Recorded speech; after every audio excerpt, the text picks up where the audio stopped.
Allez, quand Attends, tu veux. c'est bon, vas-y, tu peux envoyer. Ah, c'est moi qui envoie? Oui. Alors, attends. D'accord.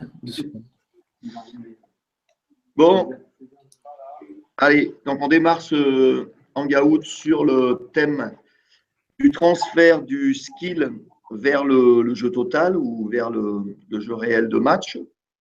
Donc on est d'abord, on doit démarrer par voilà, une petite nouvelle très triste qui est la disparition de Jean-Philippe de Valuez, le fils de Jean qui est décédé vendredi. Donc on a une grosse pensée pour lui et pour toute la famille de Valuez. Voilà, on sait à quel point c'est toujours difficile de partir brutalement comme ça. Voilà, c'est un petit clin d'œil pour nos amis.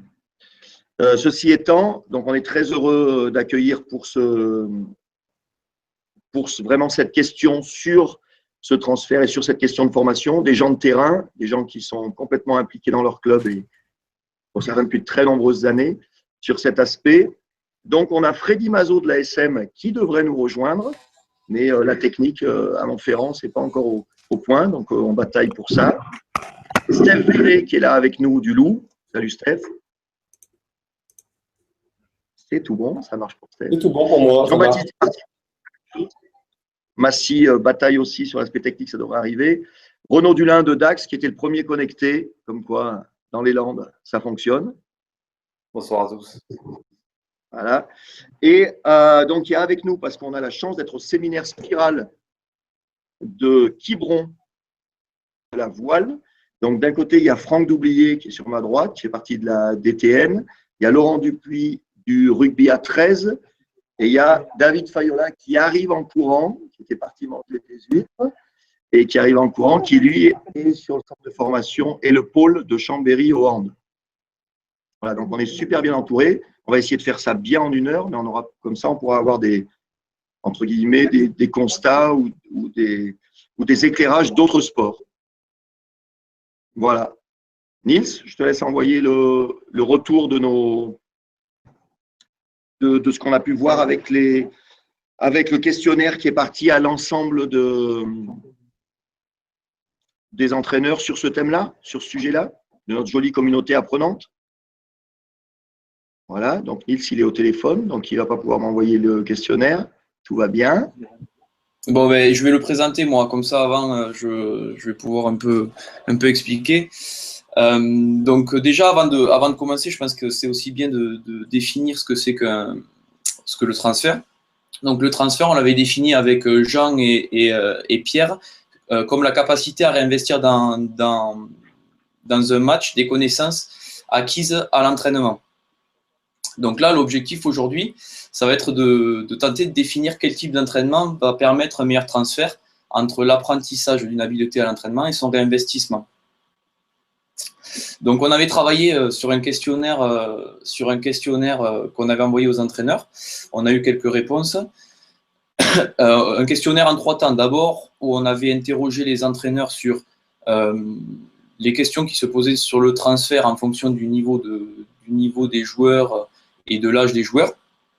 Dans un deuxième temps, les répercussions du transfert dans le temps, comment ils s'organisaient dans le temps pour le transfert et pour que l'habileté soit bel et bien transférée sur le match. Et la troisième question, c'était la pédagogie que les entraîneurs employaient pour un meilleur transfert. À la fin, on leur a demandé de commenter et de noter des exercices qu'on leur avait présentés, de noter ces exercices-là entre 1 et 5. Voilà, juste pour faire un petit bilan du questionnaire qu'on avait envoyé. Donc, sur la première partie, on avait travaillé sur l'adaptation du transfert en fonction du niveau. Donc, on avait vu et les entraîneurs nous ont répondu qu'en fait, le transfert, 80% d'entre eux l'adaptent en fonction du niveau de leurs joueurs. Et ils l'adaptent selon 3 critères. D'abord, le contenu de l'entraînement. Chez les débutants, ils vont avoir plus tendance à travailler sur des gestes élémentaires de la technique individuelle, alors que chez les joueurs de haut niveau, ils vont avoir plus tendance à travailler sur des skills et des situations collectives. Le deuxième point, c'était sur la longueur de l'apprentissage.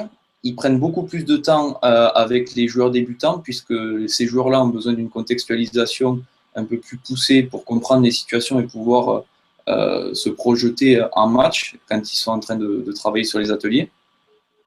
Et la troisième partie, c'est sur la gestion humaine. Le troisième élément qu'ils ont relevé, c'est qu'ils géraient différemment les débutants des joueurs de haut niveau. Ils avaient une exigence plus poussée, ils étaient plus perfectionnistes avec les joueurs de haut niveau, alors qu'avec les débutants, ils essayaient de valoriser et donner des feedbacks positifs aux joueurs. Voilà. Donc là, dans un premier temps, on peut se demander, par exemple, Steph, toi qui travailles depuis quelques années au Loup, en fonction du niveau, le niveau de tes joueurs, en quoi tu vas t'adapter à leur niveau et comment tu vas adapter le transfert? Bonjour. Écoute, moi, ça fait pas mal d'années là que je suis sur le centre de formation du Loup. Donc, en termes de niveau, on essaye de se baser plutôt sur sur le plus haut niveau professionnel. Ce font les meilleures équipes en France, dans le monde. Donc, on est vraiment axé sur le haut niveau. Évidemment, chez les plus petits au club, on ne travaillera pas de la même manière. Donc nous, on sera plutôt sur la partie exigence poussée, perfectionnisme, évidemment, on va travailler avec des skills dans différents domaines. Après, c'est important que s'attache à ce qui est que chaque exercice soit relié à une situation et qu'on puisse la remettre en de jeu, ou en tout cas qu'elle puisse être remise en situation de jeu pour qu'il y ait vraiment efficacité de cet exercice. Un exercice, une situation faite comme ça sans lien avec le jeu, manque d'efficacité. Donc on essaye tout le temps une situation qui est vraiment ce lien entre l'exercice qu'on va mettre et le jeu. Voilà, donc il y a des moments où on sera sur des éléments techniques, mais on va toujours remettre ces éléments techniques dans une situation de jeu, avec des situations tactiques, avec des choix à prendre pour que c'est du sens et c'est en mettant du sens dans cet apprentissage que nos joueurs s'émergent, en tout cas. Ok. Renaud, qu'est-ce que tu peux nous dire sur cette question-là et puis aussi avec ta sensibilité du set? Après, l'approche est sensiblement la même que… Bon, moi, je suis plus jeune dans le métier que Stéphane ou Freddy, par exemple. Après, ce qui est sûr, c'est que nous, et moi le premier, je l'aborde un peu comme un musicien qui répète ses gammes ou un karatéka qui va faire ses katas. Et vraiment des choses très basiques, de retrouver des bonnes sensations, de décomposer l'aspect technique du geste. Comme a dit Stéphane, après, ce qui est important, c'est de donner du sens, de contextualiser tout ça.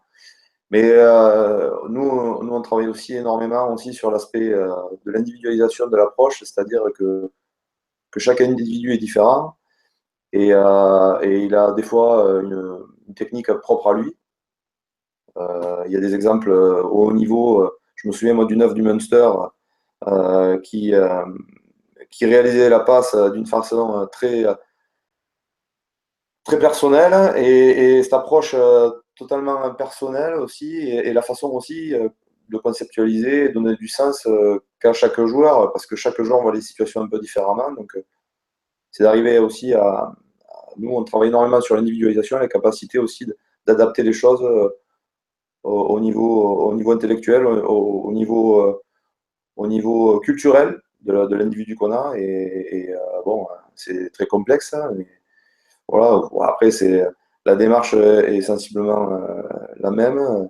Après, le rugby à 7, oui, enfin, c'est moi, ce que je te disais, Olivier, tout à l'heure, le rugby à 7, c'est du rugby. Voilà. Après, ce qui fait la différence pour moi entre le rugby à 15 et le rugby à 7, c'est le contexte tournoi et tournée. Voilà, ce sont deux choses, c'est quelque chose qui est spécifique à la pratique. Après, le rugby à 7 fait en sorte que le joueur et notamment chez les plus jeunes, ce qu'il y a de super intéressant, c'est que le joueur ne peut pas se cacher, quoi. Il peut pas se cacher, il ne peut pas passer entre les gouttes. Donc le joueur est obligé d'avoir une technique individuelle complète, précise, et il est obligé de retransférer parce que les situations elles sont multiples, à intensité maximale. Donc forcément, on retrouve ce travail de technique individuelle qui est retransposé et transféré, et on se rend compte en état de fatigue et en état de stress ou sous pression, en contexte de tournoi, on se rend compte si l'acquisition technique du joueur est optimale ou pas.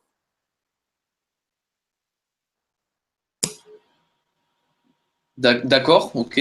Bon, ben, très bien, ça lance bien le débat. On n'a toujours pas nos deux, notre Clermontois et notre Parisien, Olive. Non. Donc justement, on va en profiter pour avoir un petit éclairage côté du hand, côté du 13, sur comment eux, ils gèrent cette question du transfert et cet aspect d'avoir une vraie relation très forte entre ce qu'on peut travailler à l'entraînement et ce qu'on obtient en match. Donc David, comme tu es arrivé en avance, c'est toi qui débutes. Bonjour à tous. Alors moi, je suis dans un cadre particulier parce que je m'occupe de jeunes sportifs de haut niveau de 15-18 ans sur un pôle espoir. Et donc, quand on parle de transfert, c'est compliqué de parler de transfert immédiat puisque la cible des 15-18 ans, nous, c'est pour les préparer quand ils auront 21 à 22 à être joueurs professionnels. Donc, on ne les suit pas le week-end. Et donc, parler de transfert, nous, c'est très compliqué puisqu'on est plutôt sur une projection de la performance à partir du moment où le joueur sera mature pour digérer tous les paramètres liés au haut niveau.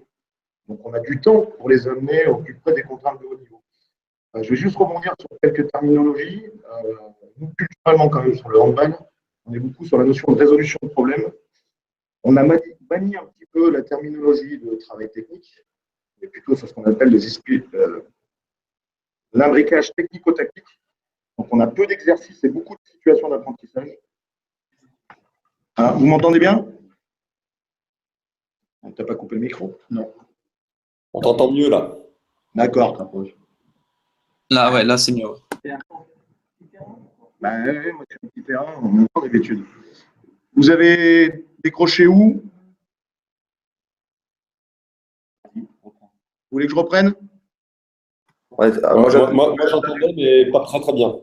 Ouais, D'accord. j'ai entendu jusqu'à la terminologie. Ouais. Alors, je vous remets très rapidement le cadre. Donc, moi, mon témoignage, il ne pourra pas être sur le transfert immédiat, puisque ce qu'on travaille sur la semaine, nous, on ne suit pas les joueurs sur le week-end. Que globalement, la visée du transfert, s'il doit y avoir transfert, c'est 3 ou 4 ans après la sortie du pôle. Et que globalement, nous, la culture qu'on a sur l'approche de l'entraînement, c'est sur la notion de résolution de problèmes. On a banni un petit peu les mots exercice technique et on parle plutôt de situation problème, avec bien sûr des outils techniques qui sont des moyens pour résoudre des rapports de force à gérer. Donc on a très peu de travail à vide sur une séance. Moi, les gamins qui s'entraînent tous les jours, sur une séance, il y a 10 à 20 minutes maximum de travail à vide, sans défenseur, sans double contrainte, puisque nous, en handball, on a la double contrainte. Quand on gagne le duel du défenseur, on peut encore gagner le duel du gardien. Donc les aspects technico-tactiques, nous, sont hyper importants dans l'approche qu'on a. Donc, je ne sais pas comment reconnecter un petit peu avec thématique parce que c'est tous dans des contextes directs. Ce que vous faites la semaine, vous voulez le revérifier, soit sur un site ou 3 matchs. Donc, c'est un petit peu complexe de rentrer dans certaines thématiques. Ce qui est sûr, c'est que nous, le discours technique pur, on n'a pas d'école technique française. On a plutôt une approche liée aux aspects dialectiques, rapport de force, analyse. Donc là, ce joueur-là a un déficit sur la passe, il faut mieux qu'il lève son coude. On a très peu de biomécanique dans la lecture. On est plutôt sur une approche systémique, comment le joueur perçoit pour analyser la situation et utiliser les qualités qu'il a. Voilà le premier intro que je peux faire. La JP qui vient d'arriver, on va avoir un petit éclairage sur le 15. Comme ça, comme on est riche, on en profite. Il faut qu'il parle fort. D'accord. Vous m'entendez là? C'est bon? Oui, là, c'est bon. Ouais. Bonjour. Ouais, je me rapproche un peu de la vision de Renaud du LEM, dans le sens où, comment je peux le dire? Voilà, moi, Alors après, c'est aussi une approche personnelle, mais il n'y a pas de geste idéal. Hein. Il y a une réponse à apporter à une situation. Alors, on peut parler de notion d'efficience avec peut-être éventuellement un modèle qu'on pourrait indiquer comme étant celui qui est le plus utilisé, mais est-ce que c'est le plus performant? Ça reste à prouver par rapport à chacun. Donc, on est plutôt sur un travail d'explication autour de réponse technique autour de la règle, et ensuite une immersion, alors plutôt sur la résolution de problèmes, des situations où on doit atteindre un but, chacun utilisant ce qu'il sait faire, si les jeunes à l'instant T, ce qui est le plus efficient par rapport au niveau. Bon, donc le hand et le 13 sont assez proches. Avant qu'on remette JB dans le bain, Nils, est-ce que tu pourrais nous envoyer les retours de l'ensemble des entraîneurs sur le PowerPoint? Ce serait bien, notamment sur le type de méthodes qui sont le plus utilisées par les entraîneurs. Je vous fais ça tout de suite.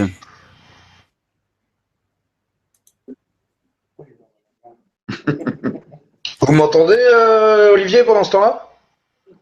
Tout bien, mon JB. Ah, super. Tu as mis du temps, mais tu es arrivé. Alors, quand tu ne parles pas, il faut que tu coupes le micro pour éviter que tous les bruits qu'il y a autour de Massy qui fête la montée puissent se répercuter sur le truc. Ça marche. Ok. Ça marche. Jérémy, tu veux lesquels de stats? Dans un premier temps, là, déjà, j'ai un peu expliqué les deux premières diapos, mais on peut les remettre pour se rappeler, pour se remémorer un peu le truc, comment les entraîneurs travaillent en fonction du niveau. Là, vous voyez la première, c'est bon? Voilà, donc ce que je disais, 80% des entraîneurs s'adaptent au niveau pour le transfert. Et la deuxième,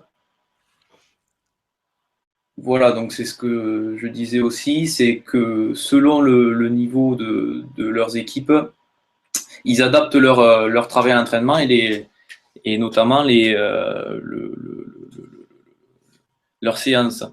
Donc, ce que je disais, pour les débutants, on privilégie plutôt de la technique individuelle, des gestes élémentaires. Donc, c'est pas forcément en rapport avec ce que travaille le 13.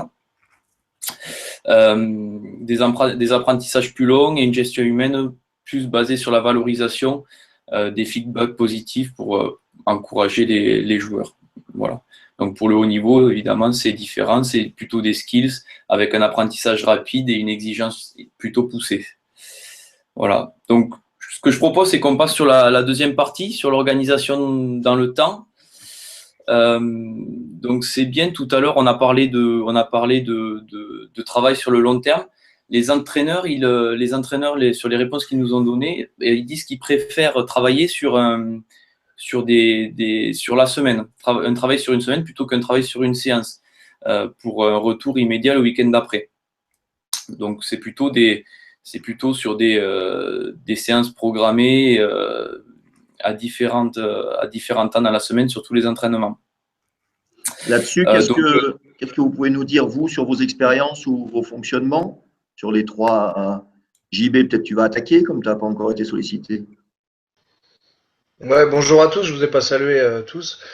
J'avais vu le petit diagramme du PowerPoint sur le réinvestissement du transfert plutôt sur une semaine ou plutôt sur une séance. Je pense qu'il y a des deux, à savoir que la semaine peut être utilisée pour justement revoir les différentes facettes d'un apprentissage avec des parties plutôt centrées sur l'approche technique, avec justement un découpage de l'apprentissage suivant les différentes ressources. Et je pense que différentes situations sur la semaine peuvent permettre d'avoir abordé les différentes facettes de l'apprentissage sur les points tactiques, techniques et permettre une recontextualisation progressive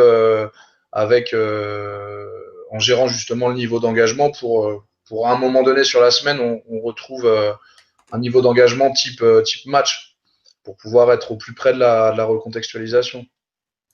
Donc, je pense qu'on peut utiliser la semaine d'entraînement pour aborder différentes facettes de l'apprentissage en fonction des différentes ressources, et à un moment donné rentrer au plus près de ce que sera la situation de référence pour permettre aux joueurs de se confronter à ce qu'ils vont retrouver le dimanche. Steph, est-ce que c'est la même chose pour toi?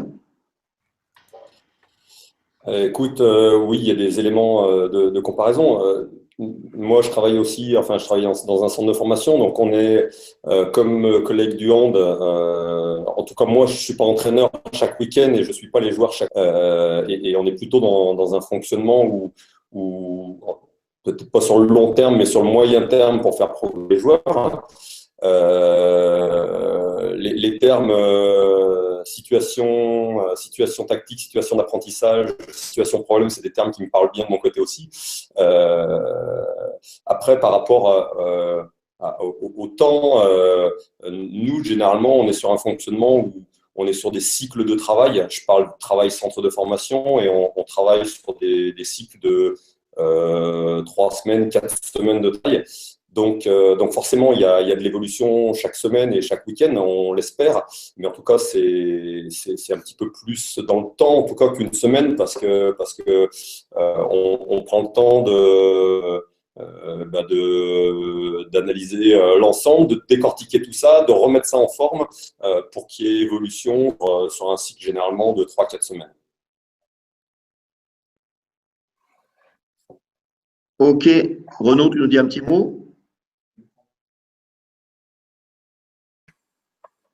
Mais je suis dans la même logique qu'à Lyon. Voilà. Donc, nous, on a une planif annuelle. Après moi, j'ai un club, je suis en charge du centre, je suis responsable sportif du centre de formation et aussi intervenant sur la technique individuelle d'équipe professionnelle, avec un rayonnement sur l'association et forcément sur le potentiel club. Et comme a dit Steph, moi, je considère le joueur est en formation permanente. Voilà. Et même un joueur en fin de carrière professionnelle, il continue toujours à se former. Et donc, sur cette notion de transfert, c'est-à-dire que nous, moi, je fais tout le travail de technique individuelle, vraiment tout le travail. Et il n'y a pas que moi qui intervient, on est plusieurs, mais moi, je suis vraiment en charge de ça, et notamment sur le centre de formation, on est sur l'individualisation.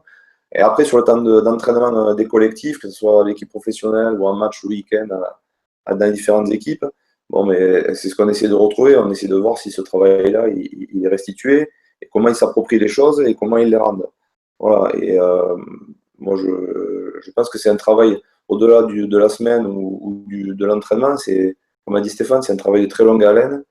Et c'est aussi la mise en progression et la capacité du joueur à s'approprier les choses, à les restituer. Et c'est très variable d'un joueur à l'autre. Et il y a beaucoup de paramètres. Et moi, je ne parle même pas du jeune joueur ou du joueur professionnel. C'est-à-dire que même chez les pros, moi, je me rends compte qu'il y a des joueurs professionnels qui sont plus en difficulté sur du travail technique et le réassocier après en contexte propre de match, que des gamins de 17 ans ou 18 ans qui sont de véritables éponges parce que le gamin, il est passionné et il est encore en sorte d'apprendre. Et c'est beaucoup plus facile de travailler peut-être des fois avec ce genre de joueurs qu'avec des joueurs qui… voilà, c'est très variable. Il n'y a pas qu'une histoire d'expérience, de niveau. Je pense qu'il y a une histoire d'état d'esprit et de capacité de l'individu aussi. Mais je me retrouve totalement dans ce que dit Stéphane. Ok, on va peut-être passer à la diapo d'après. Sur le genre de situation, il faudra arriver à rester sur la diapo qui correspond au thème. Donc là, voilà, c'est le genre de situation qui sont privilégiées pour le transfert. Donc ça, c'est quelque chose qui avait été beaucoup développé au séminaire de Villard-de-Lans, sur lequel Jean Doudou et Pierre Villepreux avaient beaucoup insisté sur le type de situation qui induisait, on pourrait presque dire naturellement, le transfert, et cette idée que plus on était proche du jeu réel, plus on avait un transfert qui était naturel, plus on était loin et plus on était vers des skills ou ce que Pierre a appelé, issu notamment du modèle anglais des drills, donc vraiment le geste technique qui est répété à une vitesse la plus élevée, et plus il fallait recontextualiser parce que c'était compliqué d'obtenir du transfert si on n'arrivait pas à faire le lien.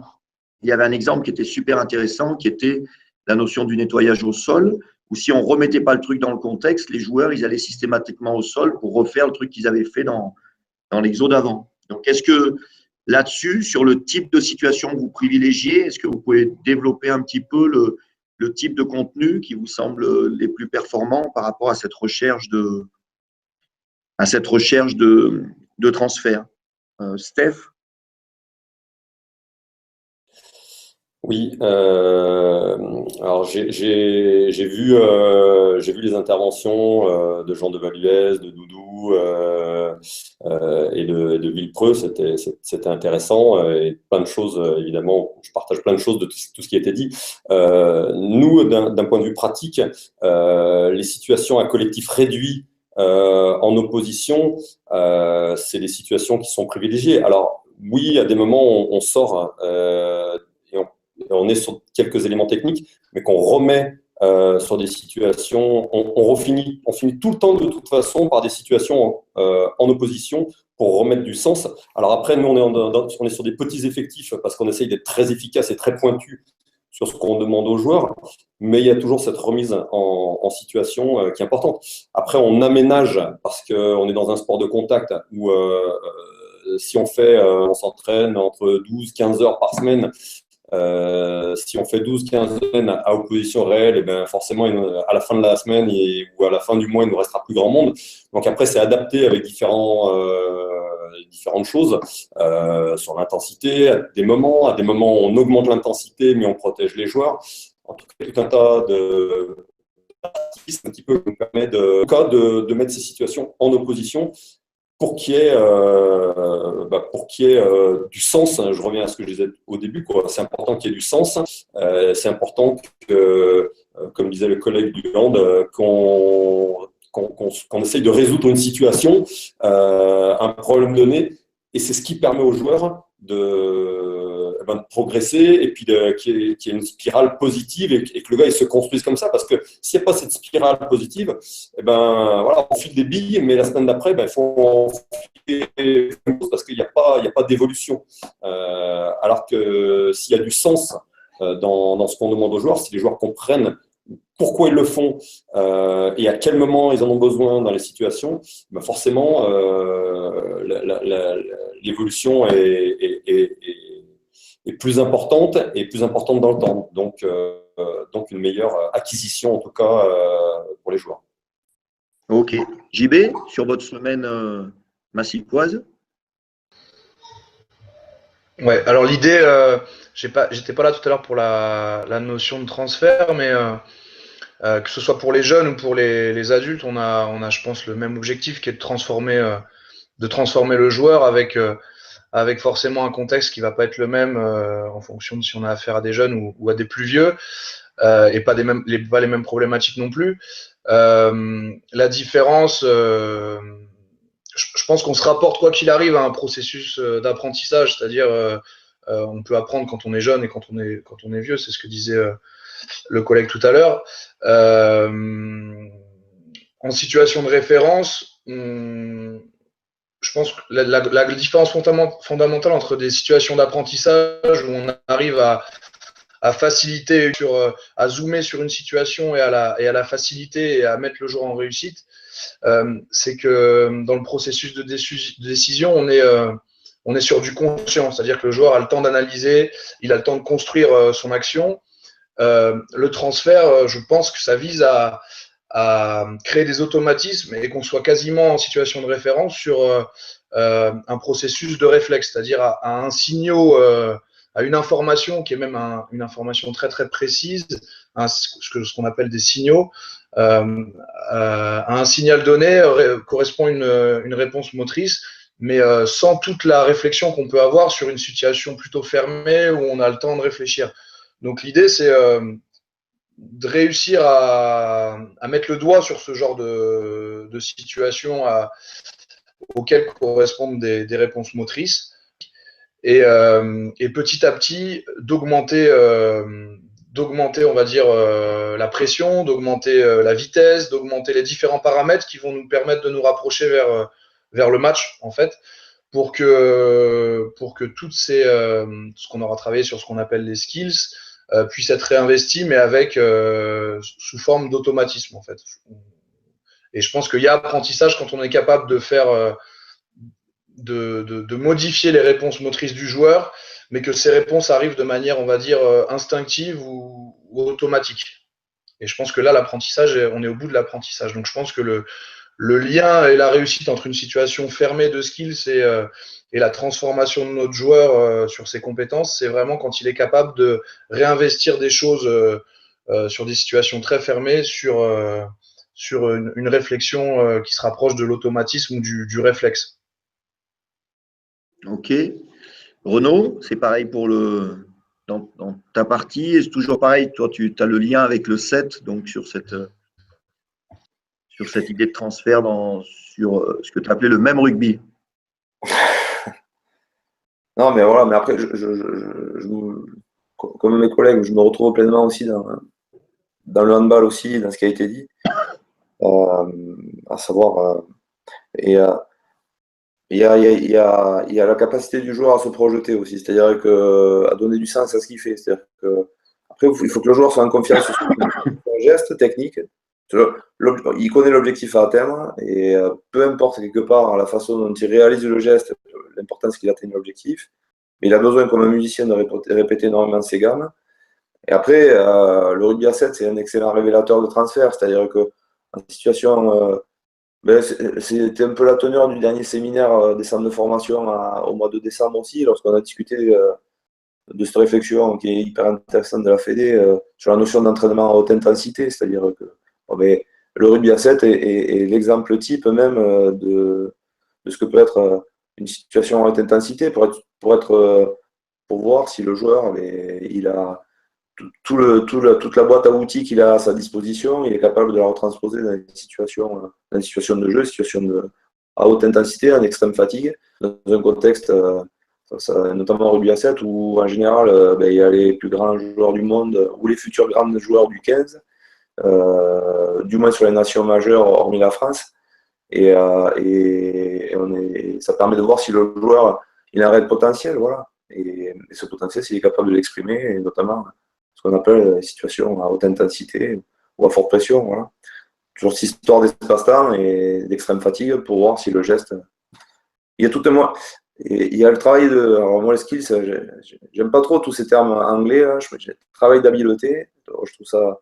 Voilà. Mais moi, il y a tout un état d'esprit et un contexte autour du joueur aussi pour que le mec il soit capable d'arriver à se lâcher et à réaliser tous les gestes qu'il faut.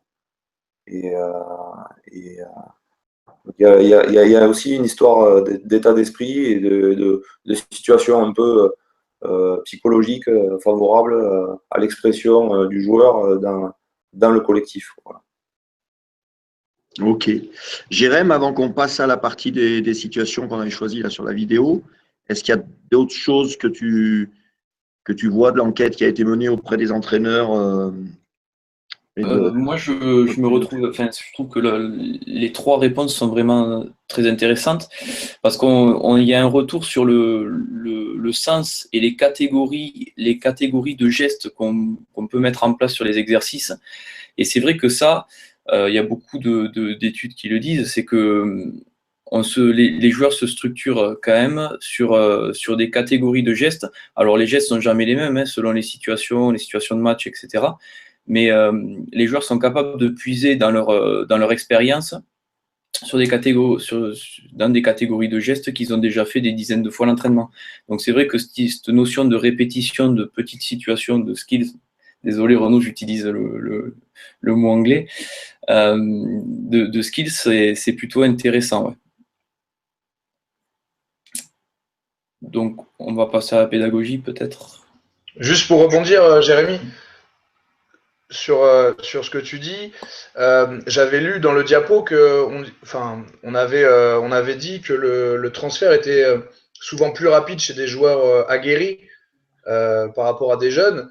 Ça remet un petit peu en question ça justement parce que chez les joueurs aguerris, on a des habitudes, parfois des mauvaises habitudes qu'on prend et c'est parfois difficile à gommer, contrairement aux jeunes où on va dire un terrain un peu plus vierge et un peu plus fertile. Après, les modes de transfert, je pense qu'ils diffèrent, même si le transfert, je pense aux jeunes, par exemple, aux jeunes, sur la séance, il doit y avoir du transfert sur la séance même. On peut pas se contenter d'étaler le transfert sur une semaine ou sur un cycle de travail. Il faut qu'il y ait systématiquement, comme ce qu'on disait tout à l'heure, qu'on donne du sens systématiquement sur une partie de la séance à ce qu'on a travaillé. Alors que pour un joueur, on va dire aguerri, on a une projection, on est capable d'imager ce qu'un jeune n'est pas forcément capable de faire. Ok, on a une petite synthèse de tout ça par nos voisins du hand. Bon, après, avec le nombre de titres qu'ils ont, on est obligé de les écouter, hein, c'est normal. Donc, Parce que moi, j'y suis absolument pour rien, donc je suis absolument pas obligé de m'écouter. Non, pas une synthèse, mais la manière dont on a abordé les 10 dernières années de formation à la fédération. Un peu plus près du micro. Non, je suis aussi près que. Vous entendez là? Oui, c'est mieux là. D'accord. Il faut coller le nez à l'écran. Ouais, donc je disais, on a la chance à la fédération d'être souvent regroupés et d'avoir la culture de la transmission. Et ces 10 dernières années, les mots-clés qui nous avaient été donnés, parce que je suis un jeune cadre, malgré j'ai ramassé un petit peu physiquement. Sylvain Noué, qui était l'adjoint de Claude Onesta avant le bouleversement de ces dernières années, donc il a gagné aussi quelques titres.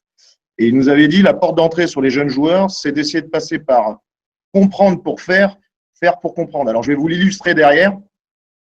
En fait, on a inversé nos entraînements. On ne rentrait plus par la porte du faire, mais on proposait des situations jouées avec une contrainte.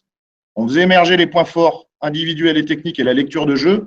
Et après, on leur amenait des situations effectives réduites et individuelles. Mais eux, ils avaient déjà mis le sens puisqu'ils avaient été bloqués face aux problèmes juste avant. C'est vrai que de travailler de cette manière-là, qui n'était pas analytique, du travail d'échauffement physique, un peu de technique individuelle et après arriver sur des situations à 0 contre 3, 1 contre 3, 3 contre 3, on échauffait correctement effectivement les joueurs. On démarrait tout de suite sur le jeu global à 6 contre 6 avec une thématique qui devait faire émerger un problème, des briefings avec les joueurs, souvent autour de la vidéo. Ces dernières années, on a beaucoup travaillé là-dessus. Et après, on allait isoler un ou deux problèmes, mais en partant du point fort des joueurs, soit collectif, soit individuel.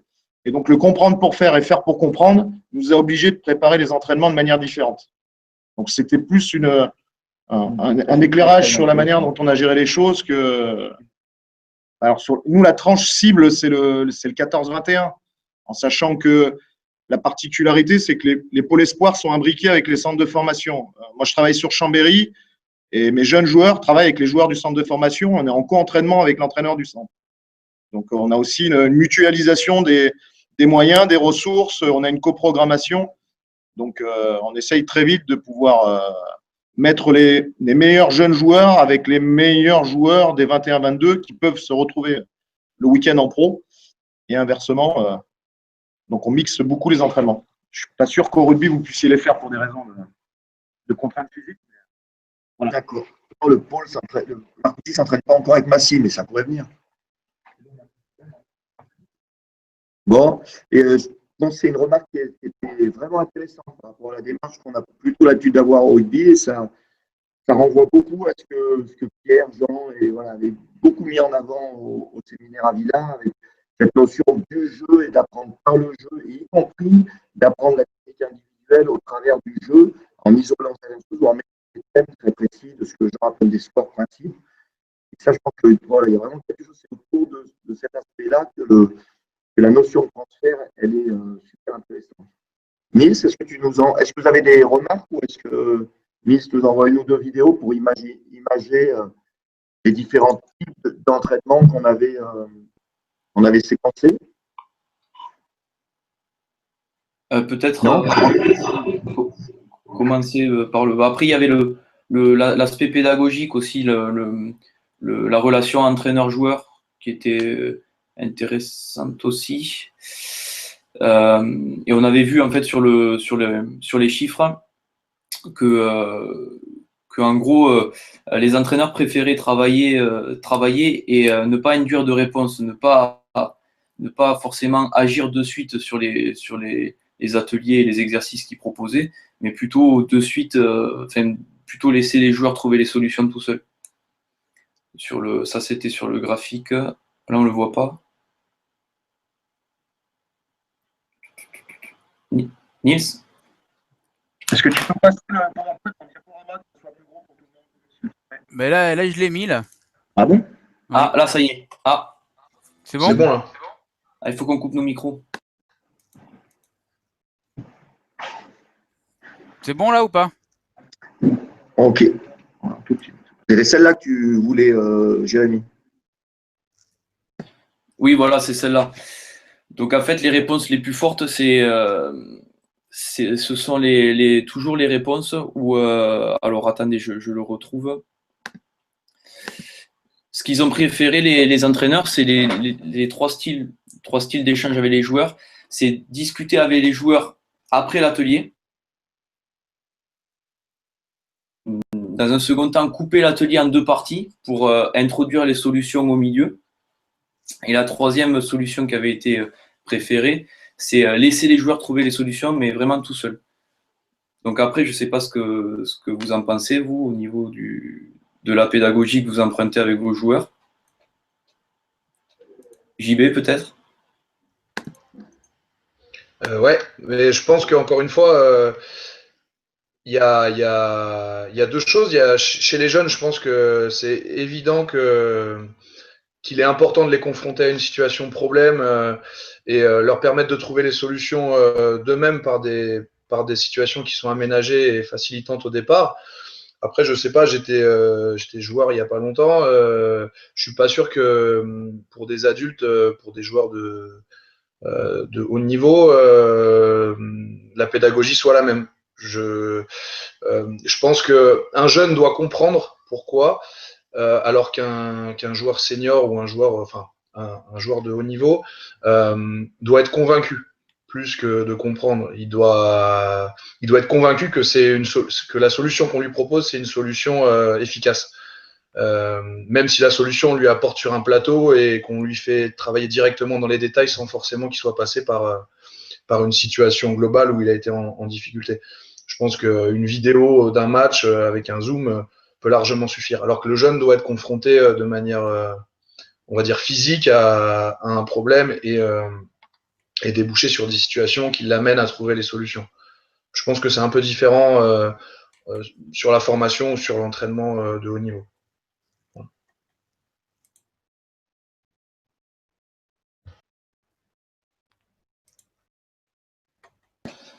D'accord, Stéphane, tu es d'accord avec ça?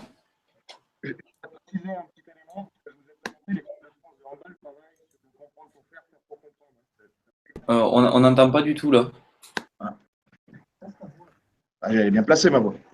J'étais en train de vous dire que l'exemple que je vous ai donné, l'équipe de France de handball, celle qui a gagné les titres, là, elle travaille comme ça. Donc, c'est aussi une culture de l'entraînement qui est véhiculée entre de 10 à 15 ans. Et ils ont plutôt du mal quand ils retournent dans leur club, notamment avec des entraîneurs étrangers, où ils sont plutôt sur l'approche très classique de la performance isolée. Et si je te dis de faire ça, c'est que c'est pour ton bien. Dans une relation de rapport de force entre la proposition du jeu à faire et ce que tu serais capable de faire. Et le nouveau staff, donc Didier Ninard et Guillaume Gilles, ont totalement préparé le mondial sur ces logiques-là, y compris sur le travail vidéo. C'est les joueurs qui, en amont, sont sur le débriefing de ces éléments-là et qui font des propositions. Après, elles sont validées ou pas par le staff.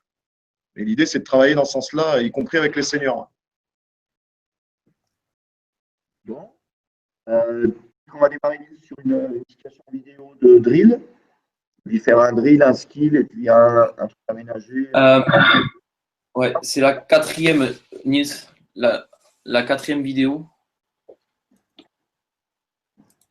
Donc, on a demandé aux entraîneurs de noter entre 1 et 5 la capacité des exercices là, que vous allez voir, la capacité de transfert que ces exercices peuvent amener. Donc, Nils, prends la main. Celle-là? Ouais.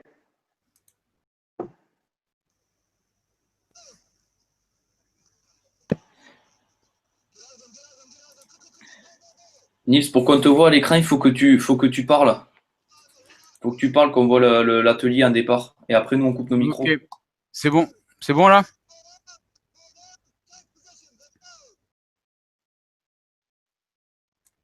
Vous l'avez vu ou pas? Saccadé. Jérém, faire pour que ça reste, la vidéo, elle reste en.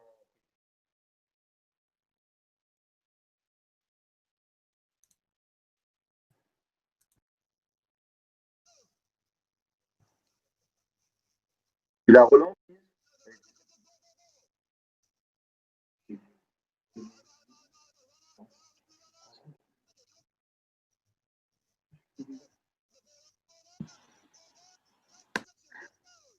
Allô, allô? Oui, Tu peux la relancer? oui. Non. Parce que pour l'instant, on voit bien qu'il est prêt à faire quelque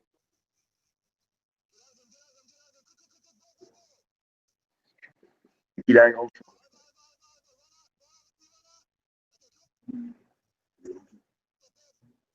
Bon. Toujours rien? Vous la voyez pas là? Non. Alors, petit problème technique. Je vais essayer de régler ça. Là, vous voyez quoi Ce là? sera coupé au montage. Ouais, c'est ça. Merci. Là, vous voyez quoi là? On voit le mec qui est prêt. Là c'est bon. En fait, il faut qu'on coupe nos micros et que toi, tu parles en dernier et tu lances la vidéo. Comme ça, c'est toi qui en. Je coupe tous vos micros. Allez, hop.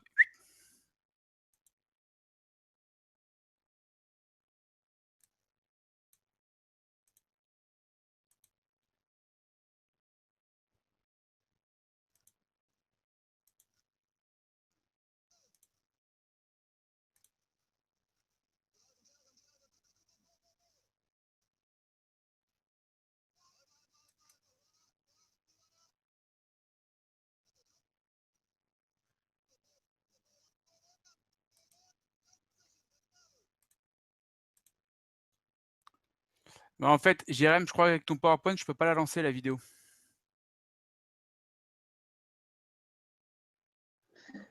Elle a marché la Jérém, première fois. elle a marché la première fois? Faut bien que tu appuies sur la flèche.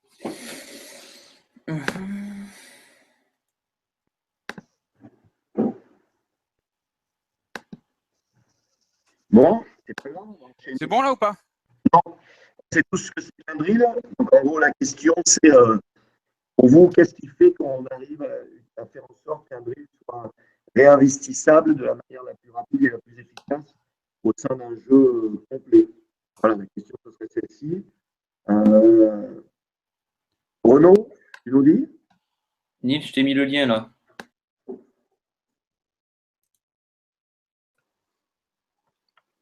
Ouais. C'est à moi? Ouais. Oui. Comme voilà, vraiment sur une habileté totalement fermée, comment est-ce qu'on va faire pour que cette habileté fermée, elle ait un réel transfert sur le jeu et sur ce dont tu avais parlé au début, sur cette notion d'acquisition du joueur et du fait qu'il soit capable de la réinvestir intelligemment dans le jeu global. Bah, sur mon travail, vraiment mon cœur de métier, centre de formation, on est dans la même démarche que le hand, c'est-à-dire que on isole une situation. Alors, comme on travaille sur l'individu, on isole des situations souvent sur des retours vidéo de match. On isole une situation où le joueur est confronté à un problème. Donc, on le questionne à savoir qu'est-ce qu'il a identifié lui, comment il la voit, quel souci il a rencontré. Est-ce que c'est un souci de compétences techniques, c'est un souci de timing, c'est un souci de placement, si c'est un souci de rapport de force, de vision de l'adversaire, enfin bref, un problème tactique ou un problème physique sur l'instant.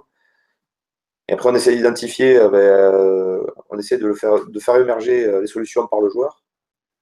Alors ça, c'est rendre le joueur autonome, enfin le rendre responsable et acteur de son projet. Alors, sur un centre de formation, c'est un travail de longue haleine. Et il faut accepter que le joueur se trompe et surtout qu'il fasse des propositions de transfert, de réponse et de le laisser aller dans ce sens pour qu'il se rende compte que peut-être qu'il se trompe. Ou des fois on laisse volontairement le joueur se planter et finalement le joueur ne se plante pas. Et c'est lui-même qui invente, qui propose un transfert inattendu.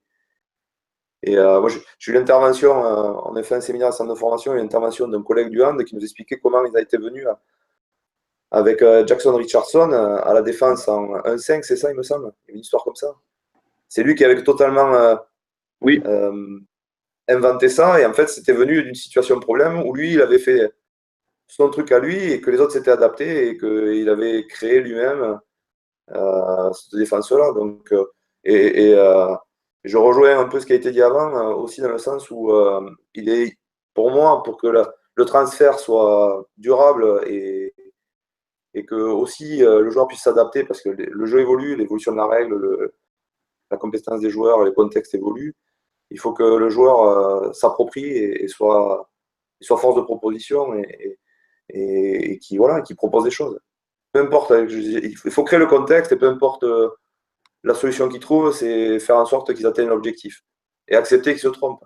C'est pour ça que, notamment sur le transfert des joueurs centre de formation, lorsqu'ils sont, alors, pas dans le contexte pro, mais par exemple dans les contextes équipe espoir ou équipe de jeunes, notamment de développement, il faut accepter qu'ils se trompent. Voilà. Et au contraire, qu'ils soient dans une démarche où ils sont confrontés à des problèmes et on les oriente pour qu'ils essaient de trouver des solutions individuelles et collectives.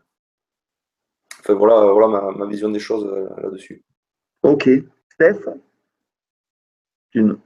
par rapport à ces situations vraiment très fermées, l'habileté très fermée, la démarche pour arriver à faire en sorte que le joueur sache pas réutiliser dans le cadre du match. Ouais, alors moi j'ai de la chance parce que je l'ai vu la vidéo, parce que je l'ai à côté là, donc je ne sais pas si on va en reparler après.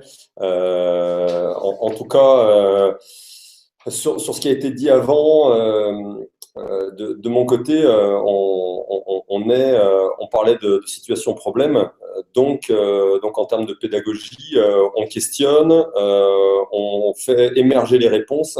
C'est ce qui nous permet, enfin, il me semble que c'est le mieux pour que les joueurs se construisent. Pour les jeunes, évidemment, JB tout à l'heure parlait que c'était valable pour les plus jeunes. Évidemment, moi avec les joueurs de centre de formation, je fonctionne aussi de la même manière. Alors après, les réponses vont souvent beaucoup plus vite, sont beaucoup plus pertinentes, mais en tout cas, je reste dans le questionnement pour que les joueurs se construisent. Et ce que disait Renaud, accepter que le joueur se trompe. On accepte que le joueur se trompe. Et en plus de ça, on essaye de... quand on fait travailler les joueurs, on leur dit, voilà, on les prépare à être professionnels demain, professionnels pour certains au Loup, peut-être professionnels pour d'autres dans d'autres clubs.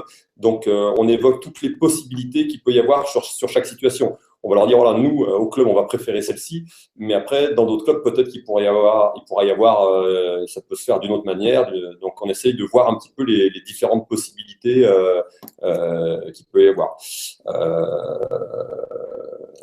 Voilà, après, pour une situation très fermée,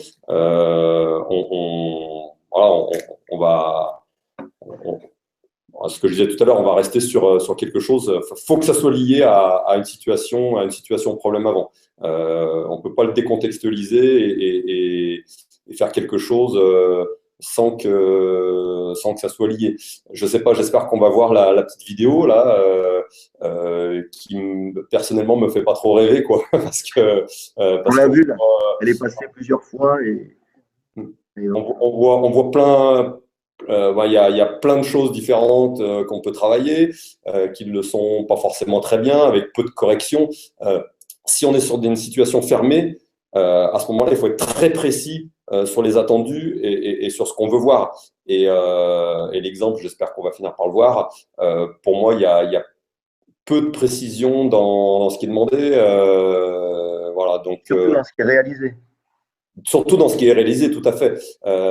Alors après, je ne sais pas parce qu'il n'y a qu'une situation, donc on ne sait pas comment ça va évoluer, comment l'entraîneur va faire évoluer cette situation. Mais ça me semble compliqué de la faire évoluer dans de bonnes conditions parce qu'il y a beaucoup de choses, parce que ça part un petit peu dans tous les sens. Et moi, cette situation ne me fait pas rêver, en tout cas. Ouais. En l'occurrence, ce n'est pas un drill, au sens où Pierre Villepro l'a démontré ou défini. C'est un skill, mais voilà, il est effectivement très, très discutable du comportement et de la dimension technique que tu recherches dans ce genre d'exercice. Ouais, moi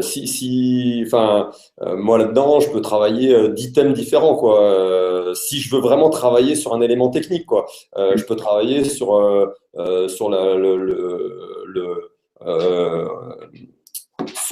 la capacité au joueur à passer par le sol, comment il va passer par le sol. Je vais faire un zoom que là-dessus et on va travailler, on va définir les différentes situations de passer par le sol.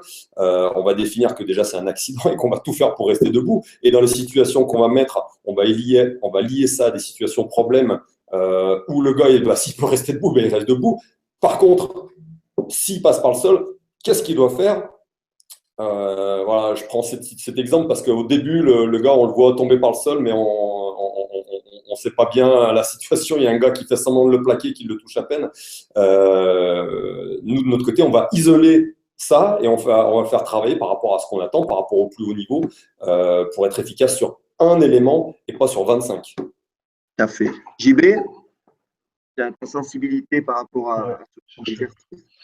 Non, mais exactement ce qu'on disait tout à l'heure. Donc ça, a priori, c'est le drill, c'est le Non, fait c'est de un skill, ça. Non, mais de manière générale, le drill, on est d'accord que c'est le fait de travailler un geste technique sorti de son contexte tactique avec de la répétition. Ouais.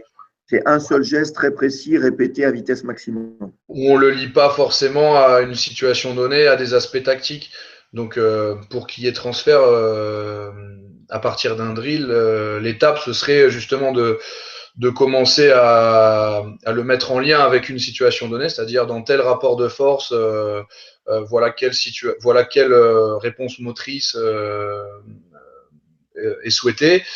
Et l'étape d'après, ça serait justement de faire varier le rapport de force justement pour permettre l'adaptation, c'est-à-dire que pour que le joueur soit capable de le faire non pas de manière mécanique et bête, mais de manière à répondre à une situation de problème, ce qu'on a dit tout à l'heure. Ouais, de manière adaptée à la situation. Donc l'étape d'après, ce serait de le lier à du tactique. L'étape d'après drill.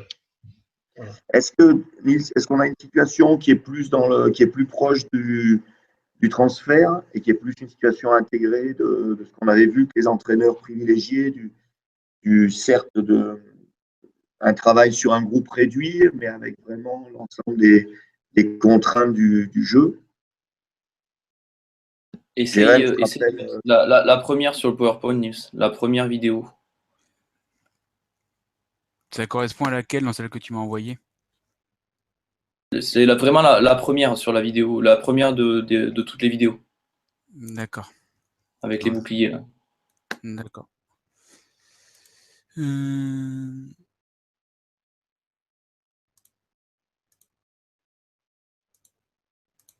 C'est celle-là? Tu la vois là ou pas, Jérém? C'est pas celle-là? C'est laquelle, Jérémy?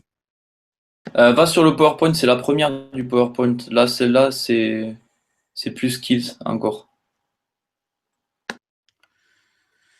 C'est la première sur le PowerPoint. Celle-là, tu m'as pas envoyé le lien? Alors.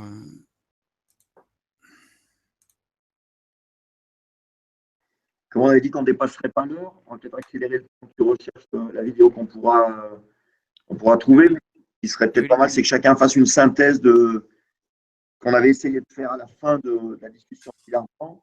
C'était de dire, bon voilà, aujourd'hui, si on devait définir une méthode française d'enseignement du rugby, on peut dire que les skills ont quand même été une forte importation de l'hémisphère sud et de l'Angleterre sur le mode de fonctionnement et qu'on a souvent très mal utilisé par rapport à ce qu'ils pouvaient eux en faire, notamment dans des échauffements ou d'autres choses de style. Ce n'est pas du tout le cas du fonctionnement, notamment des Australiens qui étaient les plus performants dans ce domaine.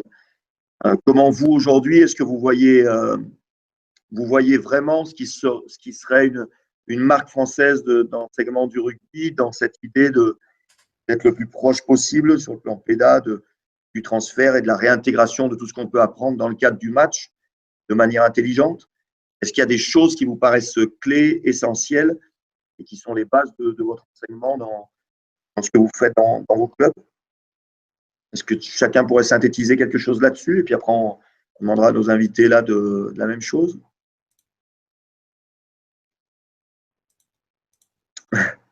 Steph, la méthode Écoute, préférée? pour moi, les choses importantes qui ont déjà été dites, c'est que tout ce qu'on doit travailler doit être contextualisé. Si on peut travailler de l'exercice technique, donc ce qu'on peut appeler drill sans opposition à vitesse max, c'est quelque chose qui peut être travaillé à partir du moment que c'est quelque chose qui a été identifié dans une situation tactique. On parlait tout à l'heure par rapport à ce qui a été fait à Villard-de-Lans, là, des situations de rock, d'aller déblayer. Donc, il faut que ça vienne d'une problématique qu'on a sur le terrain, qu'on va travailler en effectif plus réduit dans un deuxième temps. Et une fois que là, on s'aperçoit qu'on a des problèmes techniques pour réaliser un certain geste, on peut effectivement travailler sous forme technique, skills, drills, donc avec ou sans opposition. Mais de toute façon, il faut qu'après, ça soit recontextualisé, qu'il y ait du sens avec la problématique du départ. Je pense que c'est important. Et le problème, effectivement, les skills sont arrivés de l'hémisphère sud et maintenant on peut trouver de multiples, sauf Niels qui ne les trouve pas sur Internet, mais autrement on peut trouver de multiples situations d'exercice sur Internet. Mais si on les prend telles quelles et on les met en pratique, et s'il n'y a pas de sens, l'apprentissage sera très, très, très moyen. Donc, c'est important de faire par rapport à son niveau, par rapport à ses joueurs et par rapport à une problématique donnée et construire nos joueurs dans ce sens-là. Il me semble que c'est une démarche fondamentale de l'apprentissage, du simple au complexe et partir de ces problématiques pour après en ressortir, aller dans des choses plus précises et en ressortir peut-être certains éléments techniques qu'on va travailler, mais qu'on va réinjecter dans quelque chose de contextualisé et qui se rapproche du rugby. Il faut que ça se rapproche du rugby. Si ça ne se rapproche pas du rugby, et s'il n'y a pas de sens, on aura beau le faire 250 fois et ça manquera d'efficacité. Voilà, et on va perdre du temps. Tout à fait. Bono, avec une petite touche, ta sensibilité au 7? Je suis entièrement d'accord avec ce que vient de dire Stéphane. Après, moi, ce qui me dérange le plus sur les dernières années, c'est que on en a perdu notre identité. On a perdu notre identité française. On a perdu notre identité de jeu. On ne sait pas d'ailleurs quelle est notre identité réellement. Qu'est-ce que le joueur de français aujourd'hui et de demain? Et moi, je serais tenté de dire, on a une richesse dans ce pays. Il y a beaucoup de joueurs à fort potentiel. On a des sports qui sont nos cousins, nos voisins, comme le handball par exemple, et qui ont développé des gestes différents. Je trouve qu'on ne s'associe pas assez, on ne s'approprie pas assez. Et on a perdu aussi notre capacité à inventer nos propres gestes et à avoir des réponses propres à nous dans ces situations et les transférer, je serais tenté de dire, avec notre folie, ce que les Britanniques appelaient le French flair. Et on tend vers une uniformisation des formes de travail, on tend vers une uniformisation des formes de réponse. On est en train de vouloir contre-attaquer comme les Fidjiens, défendre comme les Sud-Africains et vouloir jouer stratégiquement comme les Néo-Zélandais. Et je pense que chez nous, on a un vrai ADN avec nos qualités et nos défauts. Tout à l'heure, on parlait de points forts. Je pense qu'on a des points forts, chaque joueur a des points forts.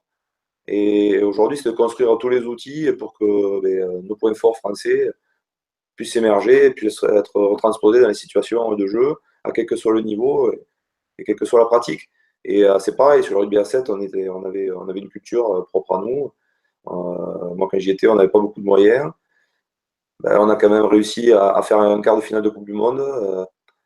On a réussi à gagner le tournoi de Paris et avec quoi? Avec notre identité, notre culture et notre état d'esprit. Voilà. Je pense qu'aujourd'hui, on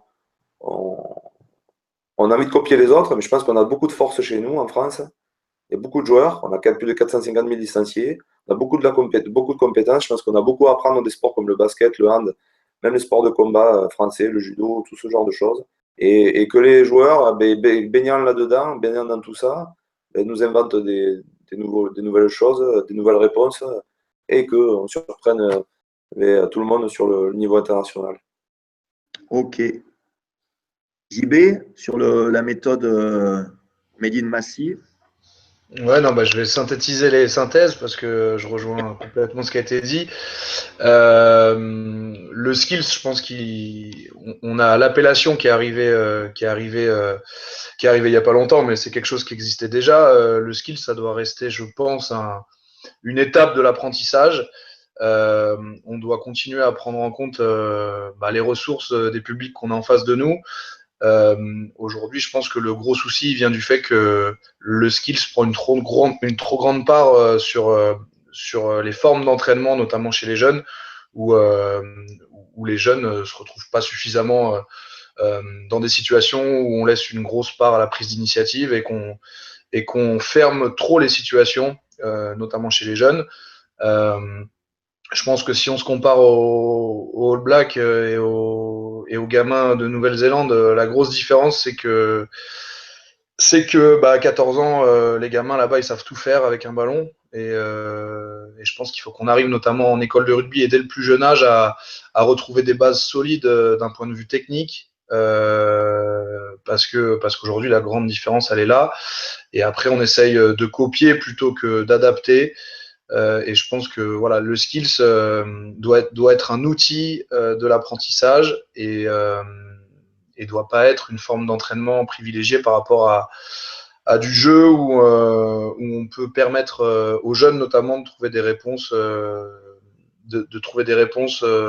d'eux-mêmes et d'avoir une part d'initiative importante. Voilà. Ok, mon JB, tout bien.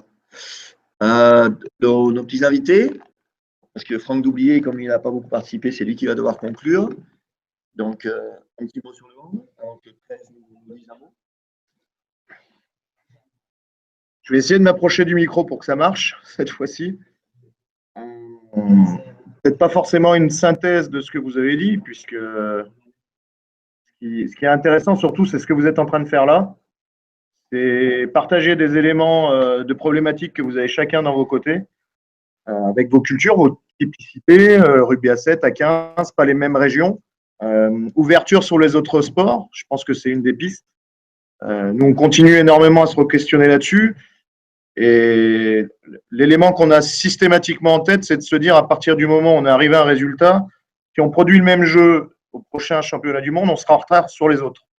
Donc, se re-questionner en permanence, sans remettre en cause ce qui fait notre force, c'est-à-dire la capacité à mettre en avant nous les points forts des joueurs. Vraiment, dès le plus jeune âge, on passe par, on va parler des moins de 12, ça vous donne un repère. Les orientations sont plutôt autour des règles de jeu que fais une bonne passe, mets-toi face à face à un mur et un miroir, ton bras soit bien placé.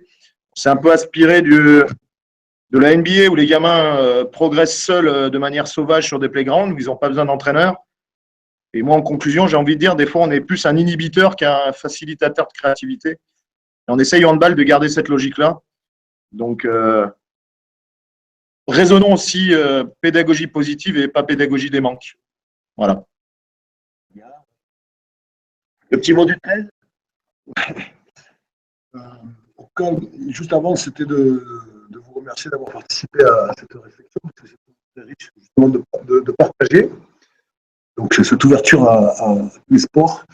Non, juste en vous écoutant, il y a eu des mots qui me sont venus à l'esprit, c'est la notion de temps quand même par rapport à cette notion de transfert et d'apprentissage. Et c'est vrai qu'on est plus tenté chez les jeunes d'être plutôt sur le skills parce que l'idée, c'est de lui donner un bagage technique pour qu'il puisse très vite se confronter à la règle. Et il est dans l'apprentissage par rapport à la règle. Et ces règles-là, elles évoluent sans cesse, puisqu'elles changent quasiment de catégorie en catégorie, jusqu'à se stabiliser par rapport à la règle du niveau international, qui est celle de l'adulte, on va dire. Et à partir de là, après, il se construit dans la règle et plus contre. Voilà. Et on essaye de le rendre peut-être d'efficace et efficient. Voilà. Et ce serait peut-être la piste par rapport au niveau. Et ensuite, par rapport à ce que disait Renaud sur le 7, ce qui m'intéresse beaucoup, c'est que peut-être que le 7, ce qui est intéressant chez lui, c'est qu'il est, hyper sollicitant par rapport aux joueurs. C'est-à-dire qu'il l'oblige à mettre très vite et très souvent son bagage à l'épreuve. Et que peut-être par rapport. Alors, c'est assez vieux maintenant, mais mon souvenir du rugby à 15, de ma pratique du rugby à 15, c'était que avant de pouvoir renouveler une même action, il se passait souvent beaucoup de temps, des fois, et que malheureusement, j'avais peut-être pas la capacité à pouvoir comparer les empreintes sensorimotrices qui me restaient de mon action. Voilà. Après, je ne sais pas s'il y a une solution. Hein. Si on l'avait tous, on serait tous très riches et très performants. Peut-être que effectivement sur la notion d'identité, on a tendance souvent à vouloir copier les autres et c'est peut-être déjà partagé entre nous, se donner du sens entre nous sur ce qu'on veut faire avant d'aller chercher la solution, même si elle est positive chez les autres. Voilà. Ok. Merci Laurent. Le double, il va conclure cette bonne petite séance. Avant tout, de vous en remercier d'avoir pris du temps pour partager. Allez. Bonjour à tous, j'étais un peu éloigné, je vous ai écouté. Moi, j'ai juste deux réflexions. Une première, c'est par rapport à ce que vous avez souligné sur différents plans, c'est la nécessité d'encourager, de favoriser la pratique du jeu libre. Donc, ça nous concerne tous. Vous, au niveau où vous fonctionnez, j'allais dire, nous, dans le cadre du plan de formation du jeune joueur et du message qu'on voudrait faire passer.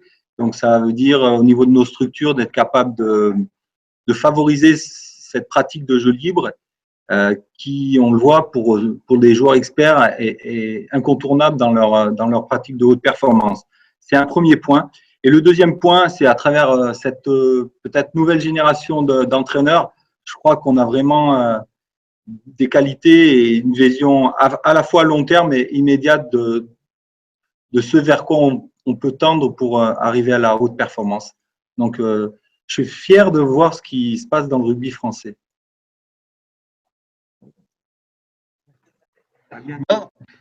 Voilà, sur ces bons mots, un très très grand merci d'avoir pris du temps, d'avoir partagé avec nous. Et même si la technique, des fois, c'est un peu compliqué, on arrive toujours à dépasser ce problème. Donc vraiment, un très très grand merci à vous pour ce moment de partage. On va reconstruire tout ça, faire un joli petit module, et puis on vous fera passer ça pour le valider. Voilà. Merci beaucoup et bonne soirée à tous.